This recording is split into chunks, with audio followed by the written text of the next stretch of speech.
जब मार्क और मैं पहली बार अपने विक्टोरियन घर में पेंसिल्वेनिया में पहुंचे तो मुझे लगा कि यह एक सपना सच हो गया है। घर 100 साल से ज्यादा पुराना था, जिसमें खूबसूरत लकड़ी के फर्श और एक भव्य सीढ़ी थी।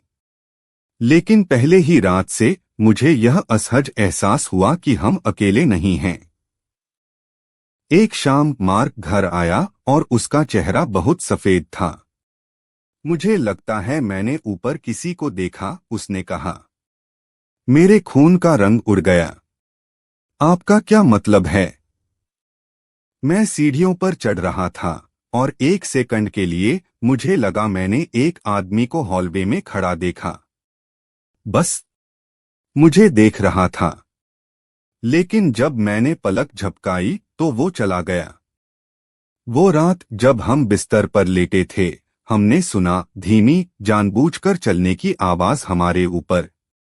कोई अटारी में चक्कर लगा रहा था। मुझे यह एहसास नजरअंदाज नहीं कर सका कि कुछ बहुत गलत था। मैं पुस्तकालय गया और घर के इतिहास में खो गया। तभी मैंने उसका नाम पाया, एडवर्ड हेले। एक विधुर जिसने इस घर में 100 साल पहले रहने का अनुभव किया था। एक आदमी जो बस गायब हो गया। और कुछ कहते हैं कि उसकी छाया पर्दों के पीछे लंबे समय बाद भी दिखाई देती थी जब वह जा चुका था। फुसफुसाहटें तेज होती गईं। एक रात मैंने इसे दिन की तरह साफ साफ सुना। कृपया मुझे खोजो। बेचैन होकर मार्क और मैंने घर की तलाशी ली और फिर हमें एक ऐसी जगह का ख्याल आया जिसे हम कभी सच में नहीं खोज पाए थे, बेसमेंट। जैसे ही हम ईंटों को तोड़ते गए, हमें कुछ सड़ चुके कपड़ों में लिपटा हुआ मिला। हड्डियां। एडवर्ड हेल यहाँ हमेशा से थे, दीवार के पीछे दफन, एक सदी से भूले हुए।